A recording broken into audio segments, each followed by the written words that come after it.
കാഴ്ചയില്ലാത്ത മനുഷ്യരെ പറ്റിക്കുന്ന കാഴ്ച പലപ്പോഴും നമ്മൾ കണ്ടിട്ടുണ്ട്. കാഴ്ചയില്ലാത്ത ലോട്ടറി കച്ചവടക്കാരെ പറ്റിച്ചുകൊണ്ട് ലോട്ടറി ടിക്കറ്റുമായി മുങ്ങുന്ന ബിരുദന്മാരെയും നമ്മൾ പലതവണ കണ്ടിട്ടുണ്ട്, കേട്ടിട്ടുണ്ട്. അത്തരം ആളുകളെ പക്ഷേ പലപ്പോഴും പിടിക്കപ്പെടുക കുറവാണ്. പക്ഷേ ഇവിടെ കോട്ടയത്ത് കളത്തിപ്പടിയിൽ ഒരു കാഴ്ചയില്ലാത്ത അമ്മ ലോട്ടറി വിൽപ്പന നടത്തുന്നു.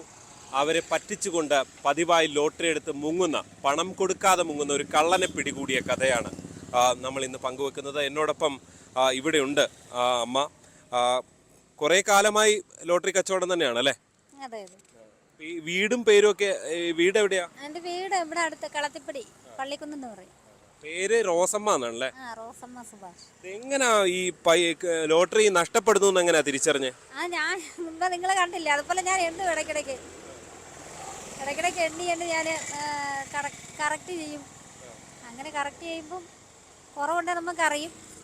ഇനി കൂടുതൽ ടിക്കറ്റ് കൂടുതൽ എടുത്തിട്ടുണ്ടെങ്കിൽ നമ്മൾ പൈസ എണ്ണി നോക്കുമ്പോൾ നമുക്കറിയാമല്ലോ. അങ്ങനെ എത്ര കാലമായി മനസ്സിലാക്കി ഇങ്ങനെ പൈസ ഇത് പോകുന്നുണ്ടെന്ന്? ഇത് സത്യം പറഞ്ഞാൽ മെഡിക്കൽ കോളേജ് തൊട്ട് തുടങ്ങിയ ഒരു പരിപാടിയാണ് ഈ മോഷണം. പക്ഷെ പിടിക്കാൻ തോന്നിയത് ഇപ്പോഴാണേ ഉള്ളൂ. അന്നേരം പിടിച്ചു ഒരാളെ നിയമത്തിൻ്റെ മുന്നേ കൊണ്ടുവന്നു, അതിന് വേണ്ട ആക്ഷനൊക്കെ എടുത്തു. പിന്നെ ഒരാളെ ഞാൻ തന്നെ പിടിച്ച് ഇച്ചിരി കയ്യേറ്റമൊക്കെ ചെയ്ത് ഉപദ്രവിച്ചു.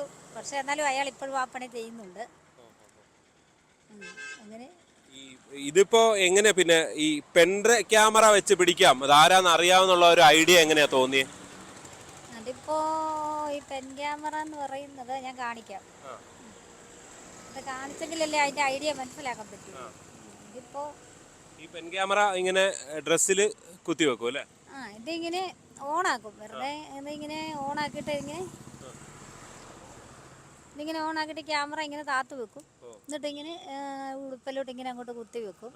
അപ്പം ഇങ്ങനെ കുത്തി വെക്കുമ്പോൾ ഇങ്ങനെ കുത്തി വെച്ച് കഴിയുമ്പോൾ 50 മീറ്റർ ചുറ്റളവിൽ എന്ത് സംഭവം നടന്ന് ആരും അറിയാൻ പറ്റും. അങ്ങനെയാണ് പിടിച്ചത്. അങ്ങനെ നമുക്ക് പിടിക്കാൻ പറ്റും. ഇപ്പം ഞാൻ തന്നെയല്ല, എൻ്റെ ചുറ്റുവട്ടത്ത് എന്തെല്ലാം സംഭവങ്ങൾ നടന്നാൽ ഈ പെൻ ക്യാമറയ്ക്കകത്ത് റെക്കോർഡിങ് ആകും, കാണാനും പറ്റും. Audio video recording. ഇതിപ്പോ ആരാ ഇത് വാങ്ങി തന്നെയൊക്കെ ചെയ്തത്? ഇത് ഞാൻ എൻ്റെ ഫ്രണ്ടിനെ കൊണ്ട് വാങ്ങിപ്പിച്ചതാണ്. ഇങ്ങനെ ഒരു ഐഡിയ എങ്ങനെ വന്നു? ഐഡിയ ഇങ്ങനെ ഞാനിങ്ങനെ സിനിമ കാണുന്ന കൂട്ടത്തില്ല. ഇപ്പോൾ സീരിയലിനകത്തൊക്കെ ഇങ്ങനെ കാണിക്കുന്നു, പിന്നെ അതുപോലെ സിനിമയിലൊക്കെ ഇങ്ങനെ കാണിക്കുന്നു. പിന്നെ എൻ്റെ ഫ്രണ്ട് ഇതിനെക്കുറിച്ച് എന്നോട് പറഞ്ഞു തന്നു. അങ്ങനെ പെൻ ക്യാമറ ഉപയോഗിച്ചാൽ നമുക്ക് പിന്നെ ടിക്കറ്റ് കാക്കുന്നവരെ പിടിക്കാൻ പറ്റും എന്നെൻ്റെ ഫ്രണ്ട്, മലപ്പുറത്തുള്ളൊരു ഫ്രണ്ടാണ് പറഞ്ഞു തന്നത്.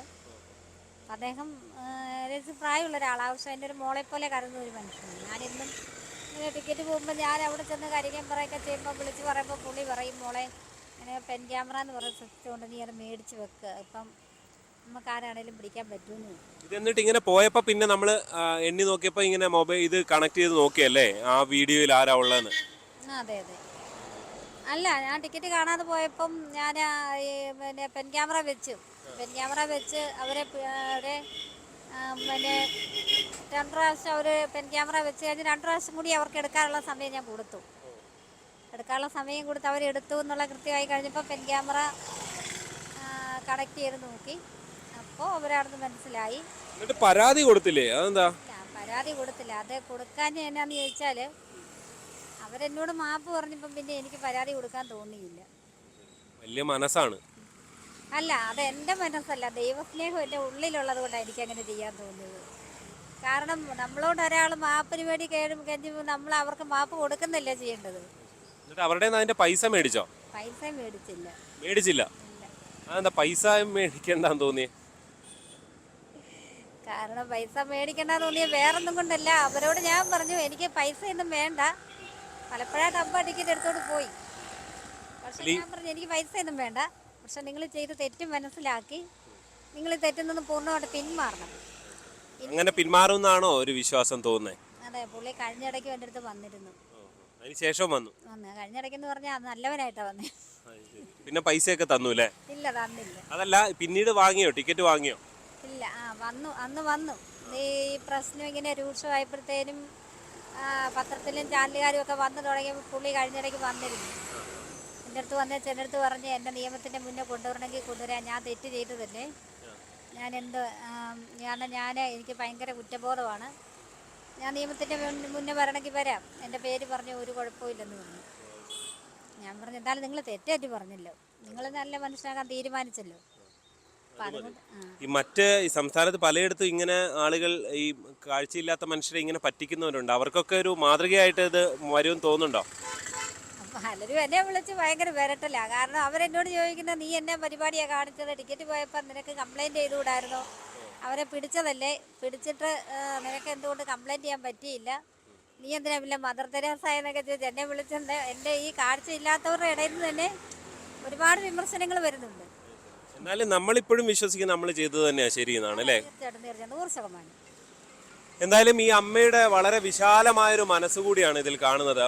ഈ കള്ളനെ പിടിച്ചെങ്കിൽ പോലും അയാൾ തെറ്റുതിരുത്താൻ തയ്യാറാകുക എന്നുള്ളതാണ് സമൂഹത്തിൽ വലിയ ആവശ്യമായി അവർ ചൂണ്ടിക്കാണിക്കുക. കേവലം ഒരു ശിക്ഷ എന്നുള്ളതിനപ്പുറത്തേക്ക് ഇതാണ് വലിയ ശിക്ഷ എന്നവർ ഫലത്തിൽ മനസ്സിലാക്കുകയാണ്. കാരണം അയാൾ കുറ്റബോധം കൊണ്ട് വീണ്ടും ഇവിടെ എത്തിയത് കൂടി പരിഗണിക്കുമ്പോൾ അത് തന്നെ വേണം മനസ്സിലാക്കാൻ. കോട്ടയം കളത്തിപ്പടിയിൽ നിന്ന് ജി ശ്രീജിത്ത്, ന്യൂസ് 18.